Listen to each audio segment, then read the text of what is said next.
Деталите за референдум за дислокација на објектите на игри на среќа денес беа разгледани на јавна дебата под мотото "Дигнете го гласот, спречете последици" во организација на движењето антикоцкање.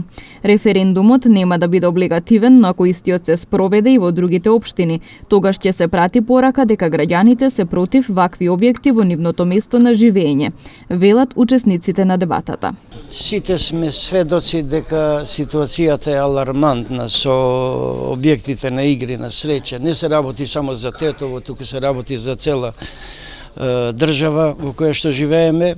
Меѓутоа, за жал, лошото менаџирање, намерно лошо менаџирање, да речеме, и сега не доведува во ситуација, ние мора да се сведуваме во ситуација за да мора да бараме решение, начин како да се извлечеме од оваа ситуација. Значи, денеска во ова јавна дебата главниот збор ќе го имате експертите за право, односно главна тема ќе биде референдумот за оддалечување на сите објекти на игри на среќа и сите објекти што се злото на народот. Знаеме дека таквиот референдум нема облигативна обврска за владата и за собранието, бидејќи Македонија е унитарен карактер. Законите важат што се донесуваат од собрание во целата територија.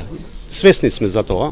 Меѓутоа сметаме дека колку толку ќе се прати една порака до другите општини, до другите граѓани да почнуваат да организираат вакви референдуми и кога цела територија на државата ќе се организираат со огромен број дека се против, тогаш ќе размислува добра влада дали ќе почнува со поддржување на казината или ќе биде пак против. Инаку овој потек членовите на антикоцкање го предлагаат затоа што бројот на објекти на игри на среќа се зголемува.